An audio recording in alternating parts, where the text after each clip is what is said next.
Bonjour à toutes et bonjour à tous. C'est vraiment un grand jour aujourd'hui parce que j'ai retrouvé une amie de longue date, Corinne, que je n'ai perdue de vue depuis, je pense bien, au moins 8 ou 9 ans. Donc, je voulais vous partager ce moment de bonheur puisque quelque part, retrouver quelqu'un comme ça par hasard, est-ce que le hasard existe? Et voilà, ça s'est passé comme ça, naturellement. J'étais dans une boutique, elle regardait l'étalage, puis je vois deux grands yeux bleus qui me regardent. Je me dis, je connais ce regard, mais avec le masque, j'ai pas vu le nez ni mais la bouche, donc je me dis, je connais. Puis elle a abaissé son masque, elle est rentrée dans la boutique, et là, je l'ai tout de suite reconnue. Donc voilà, c'est un petit moment de plaisir, un petit moment de bonheur que je voulais vous partager avant de commencer aujourd'hui donc notre rendez-vous hebdomadaire donc de 20 h, de jeudi 20 h, où je vais vous parler du Feng Shui. Ben oui, le Feng Shui, c'est une association de deux mots, vent et souffle. Et pour comprendre le Feng Shui, je vais dire, il faut d'abord croire en l'énergie. Voilà. Vous êtes donc en direct avec Marie-France Pierre. Je me situe à Liège, en Belgique. Je suis coach, je suis formatrice, je suis auteure, je suis conférencière. Donc, ça fait quand même bientôt 30 ans que je me forme, que je partage mes découvertes dans des formations ou dans des e-books qui seront bientôt en ligne, donc ce mois-ci. Voilà, voilà. Donc, le Feng Shui sera le sujet d'aujourd'hui parce que le Feng Shui pour moi est vraiment d'actualité. D'actualité, pourquoi? Parce qu'il me semble qu'il est vraiment méconnu pour beaucoup de personnes et pour d'autres, il est peut-être un peu oublié. On a dû lire des livres à une certaine époque, on a dû peut-être faire un stage après, et puis quelque part, ben, on s'en est occupé, puis on a perdu de vue le Feng Shui, comme j'avais perdu de vue ma copine Corinne. Donc voilà. Alors, aujourd'hui, je pense que le Feng Shui va vraiment servir à toutes les personnes qui, comme moi, sont obligées, je vais dire, de rester plus souvent à la maison pour travailler.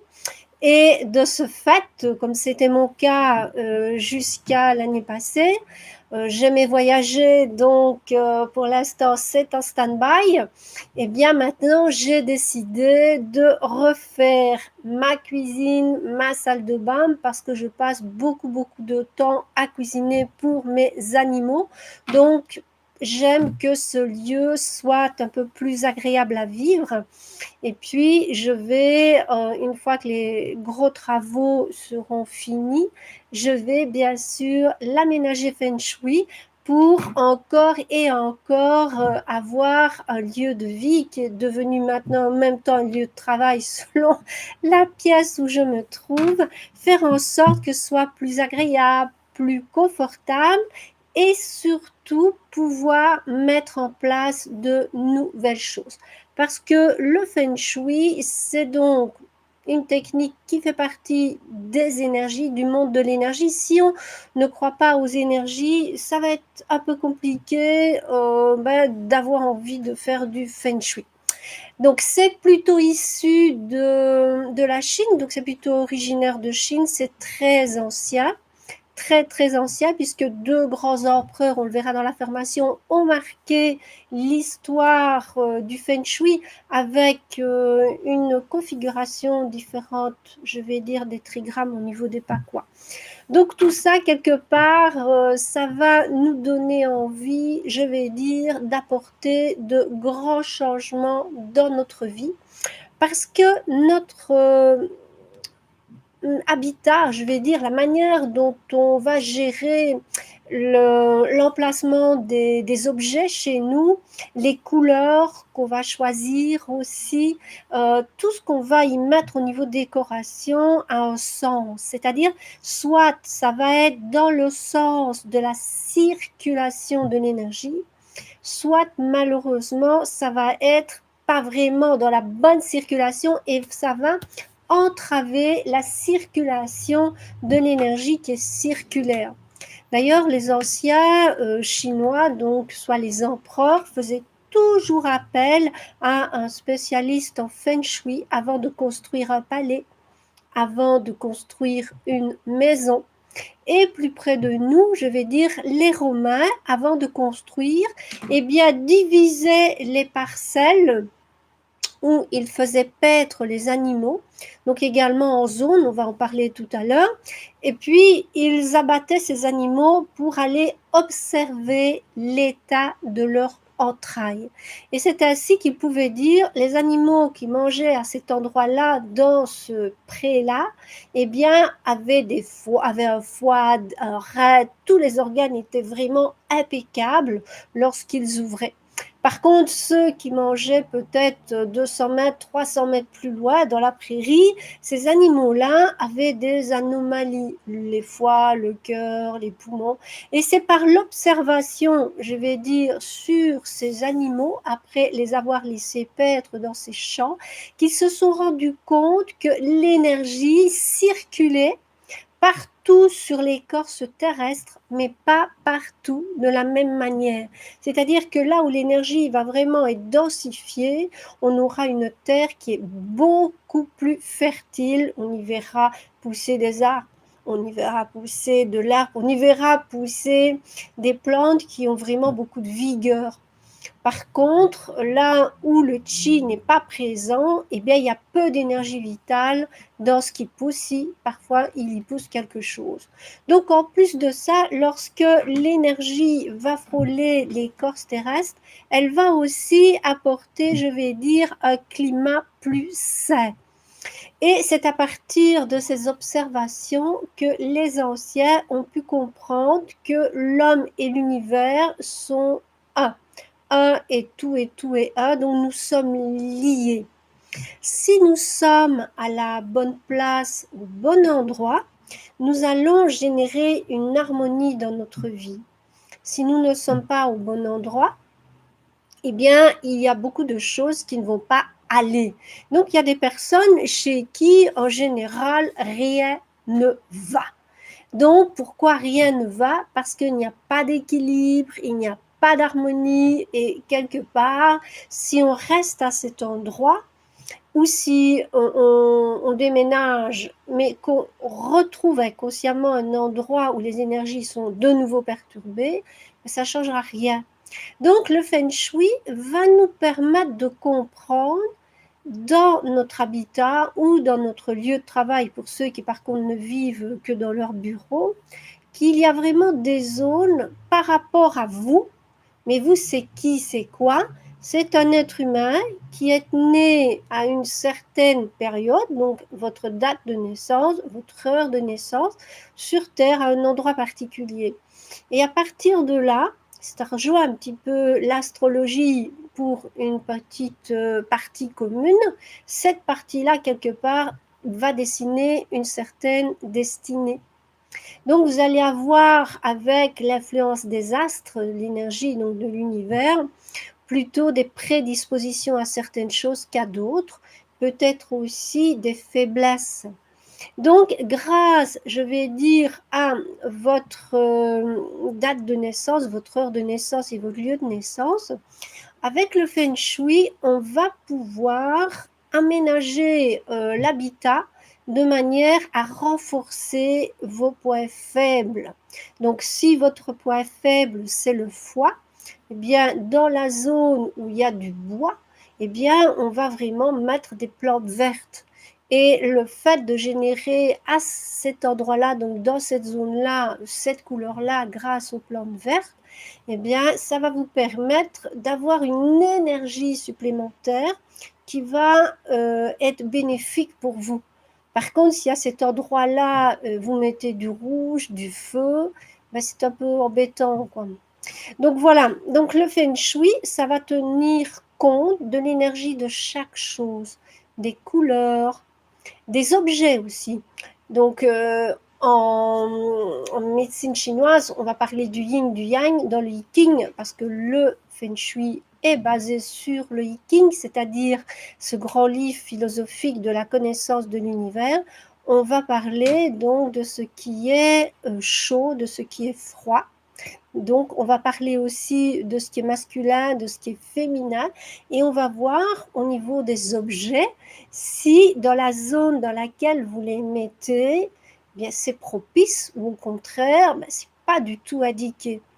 Donc le feng shui, c'est vraiment une palette innombrable de possibilités de connaissance de soi par la manière dont on a agencé un intérieur.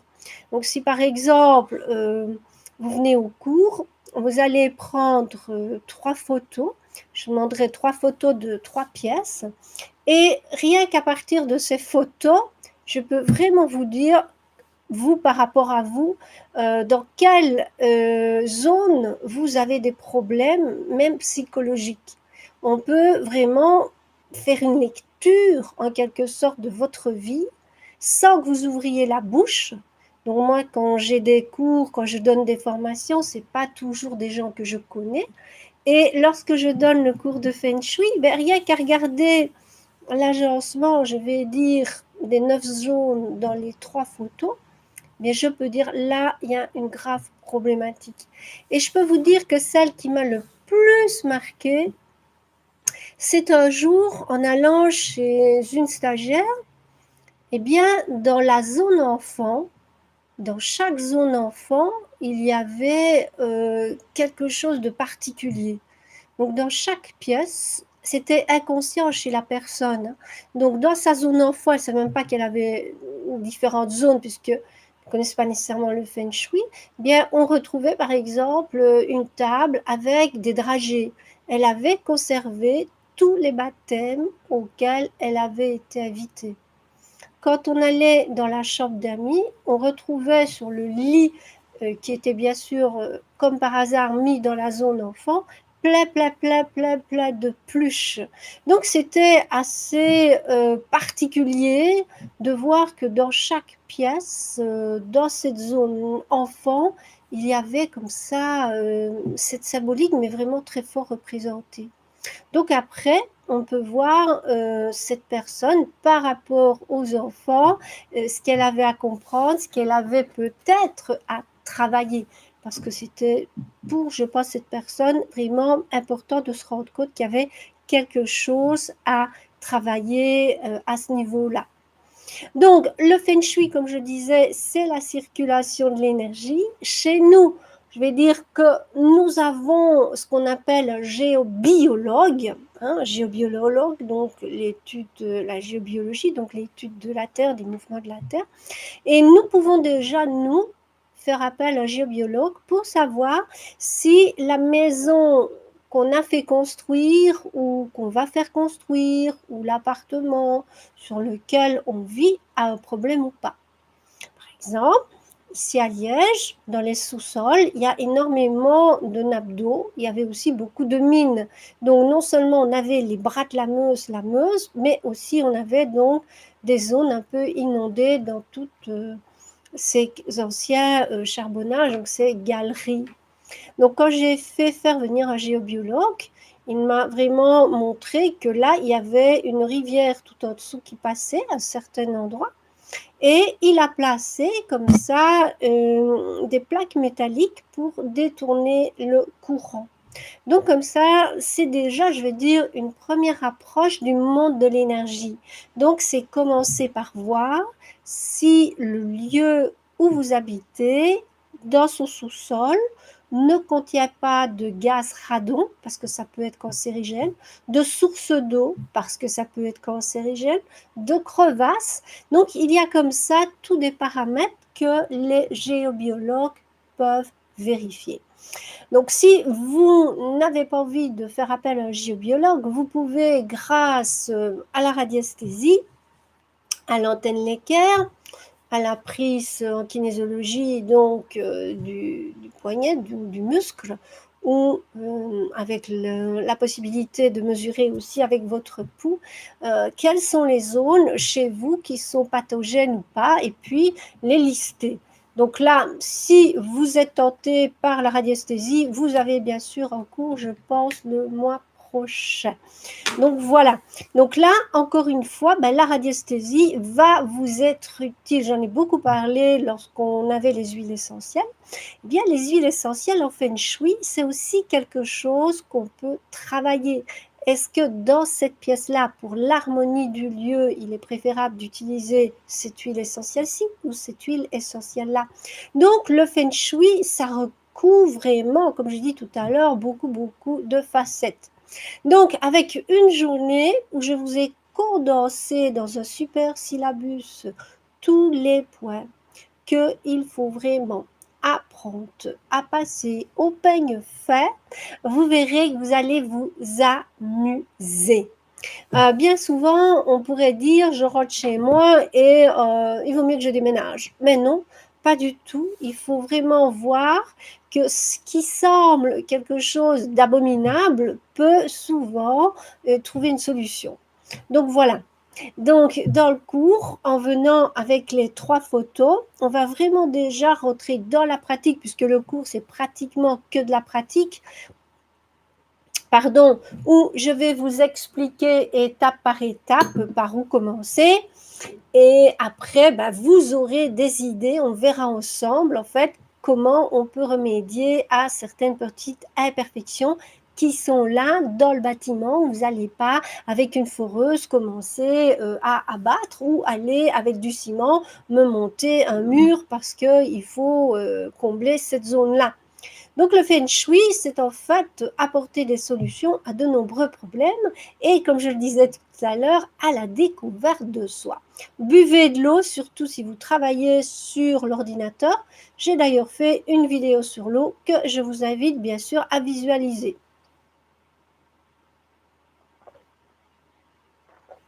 Voilà. Alors, comme je le disais, nous avons le géobiologue. Eux, ils ont leur expert.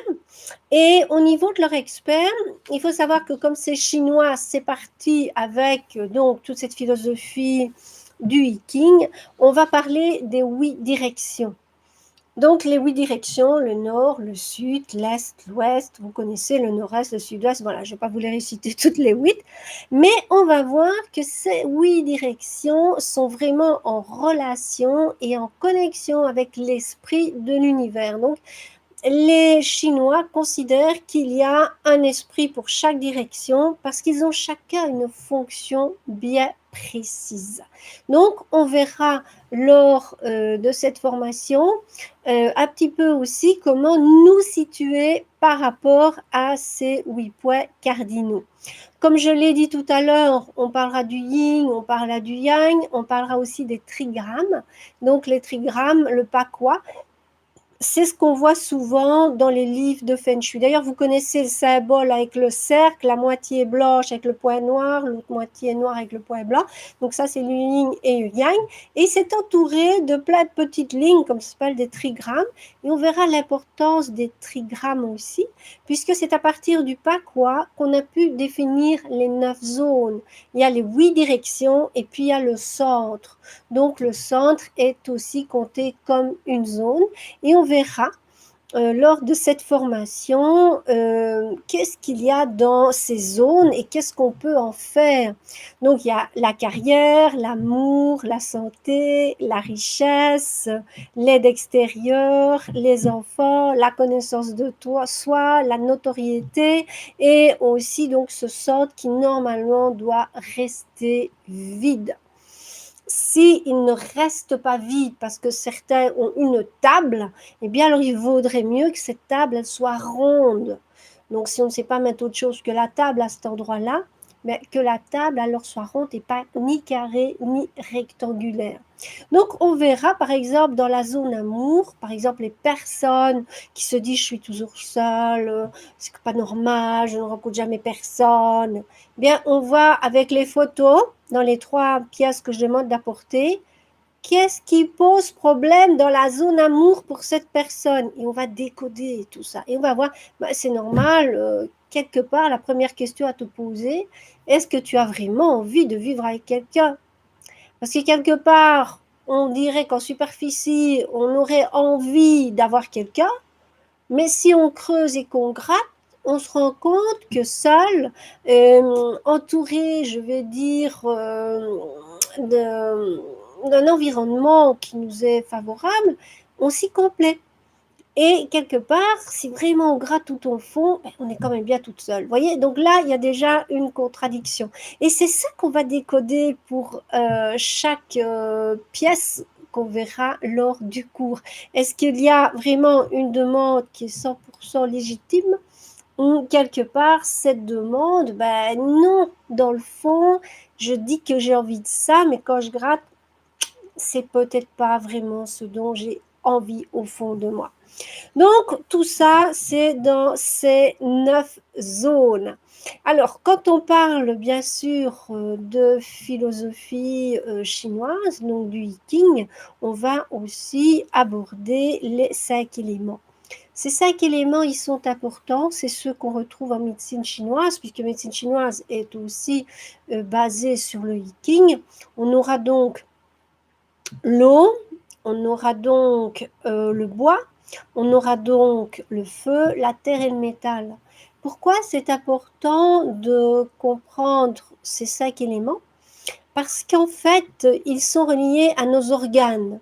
Donc, le cœur, bah, c'est l'élément feu, les poumons, c'est l'élément métal, la terre, c'est notre estomac, notre rate, les reins, c'est l'eau, le bois, c'est le foie.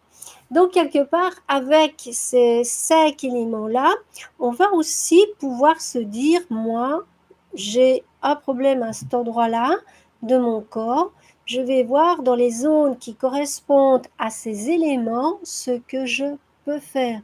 Est-ce mettre la bonne couleur? Est-ce rajouter, comme je disais tout à l'heure, des plantes? Ça peut être autre chose, hein, ça va vraiment dépendre pour chacun, chacune.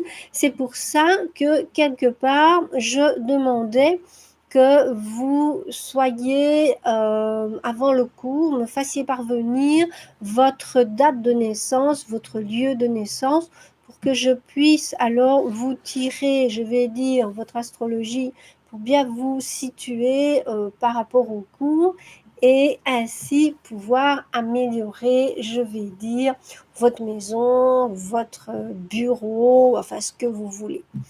Alors, dans le Feng Shui, il y a 2 écoles. Il y a l'école traditionnelle chinoise qu'on appelle l'école de la boussole, parce qu'elle va se servir réellement d'une boussole pour travailler avec les 8 directions. Et puis, ça c'est pour donc tout ce qui est oriental. Et tout ce qui est occidental, nous, ce sera le Feng Shui de la forme. Et personnellement, je me suis formée il y a de très nombreuses années au Feng Shui de la forme parce que je trouve qu'il est beaucoup plus orienté vers notre pensée occidentale. Je trouve qu'il est plus simple. Enfin, moi, personnellement, j'apprécie beaucoup ce feng shui-là. Mais de toute façon, dites-vous bien que dans le feng shui de la forme, on va quand même retrouver des éléments du feng shui de la boussole. Donc, quand on va parler des 5 animaux totems, par exemple la tortue, ben, dans le feng shui de la forme sera toujours ben, la tortue. Et la tortue qui représente normalement l'arrière d'une habitation, c'est-à-dire la montagne, on dit toujours de construire une habitation avec une protection derrière soi, donc la tortue est assimilée à la montagne. Donc on verra comme ça que dans le feng shui de la forme, on aura quand même pas mal de symboliques, je vais dire chinoises. Voilà, voilà. Donc je pense que je vous ai fait un bon petit résumé de ce qu'est le feng shui. Donc je rappelle que pour aborder le feng shui, il faut croire aux énergies, que l'énergie, elle est partout autour de vous. Il y en a au niveau de la Terre, à l'intérieur de la Terre, puisqu'il y a tous des petits animaux, des végétaux qui vivent. Il y en a aussi dans le cosmos. quand vous respirez, bah, chaque fois que vous inspirez, que vous le vouliez ou non, vous inspirez de l'énergie. C'est pour ça que vous devez absolument respirer avec vos narines, de préférence moins avec la bouche, puisque normalement l'organe de la respiration, ce sont les narines et il y a des canaux spéciaux. Donc restez le plus souvent avec un visage découvert pour pouvoir bien respirer. Parce que si vous manquez d'oxygène, ben, votre cerveau, il va être beaucoup plus vite fatigué, il va se déshydrater beaucoup plus vite, mais surtout, vous n'allez pas absorber l'énergie nécessaire et vous allez comme ça devenir de plus en plus des robots. Donc, plus vous respirez l'énergie de vie, plus vous vous connectez à la nature, allez vous promener dans la forêt, marcher le long d'un ruisseau, écouter le chant des oiseaux, plus vous êtes en contact avec l'énergie de vie, que ce soit les animaux, les plantes, les minéraux, plus vous allez vous renforcer au niveau énergétique. Moins vous allez bien respirer, moins vous êtes au contact de la vie, plus vous allez devenir quelque part, comme je l'ai dit, robotisé. Donc non, non, non, on va vraiment dire oui, oui, oui à la vie, oui, oui, oui au feng shui. Donc c'est de l'énergie, on en prend conscience. On se dit que c'est basé sur 8 directions, le nord, le sud, voilà, l'ouest et compagnie, qu'il y a bien sûr des zones yin, qu'il y a des zones yang, que grâce au feng shui, on va pouvoir localiser aussi les 5 éléments, voir chez nous quel endroit il vaut mieux changer, quels sont ceux qu'il faut laisser tel quel parce qu'on a bien fait. Donc le feng shui, c'est aussi se découvrir parce que pendant le cours, vous allez vous rendre compte que vous avez des traits de caractère qui sont vraiment marqués dans les zones dans lesquelles vous avez fait donc la décoration, donc les 3 pièces que je vous demanderai d'apporter. Vous verrez que souvent il y a certains types de similitudes ou un problème que vous ne voyez pas, mais que vous avez étalé par la manière dont vous avez agencé vos meubles, dont vous avez choisi la couleur des murs, dont vous avez choisi les objets et placé les objets. Donc le feng shui, c'est vraiment quelque chose qui englobe beaucoup de facettes et c'est très très très simple. Je dirais, c'est vraiment se dire, ça ne coûte pas grand-chose. On ne veut pas changer vos rideaux, il ne faut pas, non, on va simplement arranger différemment. Toujours moyen d'arranger différemment. Voilà. Donc ça, c'était vraiment le thème de cette soirée parce que je trouve qu'il est vraiment, vraiment d'actualité. Donc, si vous avez aimé la vidéo, je vous invite à liker, vraiment à mettre le pouce. Si vous n'êtes pas encore abonné, ben, je vous invite également à vous abonner. Si vous avez envie de laisser un commentaire, vous laissez un commentaire. Et je vais vraiment vous dire merci d'avoir assisté à ce rendez-vous du jeudi. Je pense que la semaine prochaine, je vous parlerai de la réflexologie plantaire parce que là aussi, ça fait bien 3 ans, 3-4 ans que je n'avais plus donné le cours et je ne sais pas, il y a une envie comme ça qui est là, qui est latente et je me dis non, je m'offre ce bonheur aussi, ce petit bonheur de remettre le cours de réflexologie plantaire. Alors, pensez à aller regarder l'agenda, tous ceux qui aiment mes formations. Parce que dans l'agenda sur mon site Sentir et Ressentir, j'ai modifié pas mal de dates. Il y a déjà quelques cours qui sont complets. Donc, étant déjà complet depuis le mois d'août, j'ai remis de nouvelles dates et j'en ai supprimé d'autres où il n'y avait pas d'inscrits. Ça ne me plaisait pas au niveau des dates pour ces cours-là. Donc, en changeant les dates, ben voilà, j'ai un petit peu goupillé pour pouvoir tout remettre et satisfaire la demande parce que je ne veux pas qu'on soit 12, 15 dans ma salle, même si elle est très grande. Je préfère garder un confort de 8 personnes.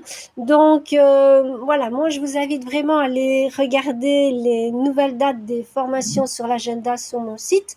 Et comme ça, ben, vous avez chaque fois, en cliquant sur découvrir, ben, tout l'intitulé, les dates, les jours. Voilà, voilà.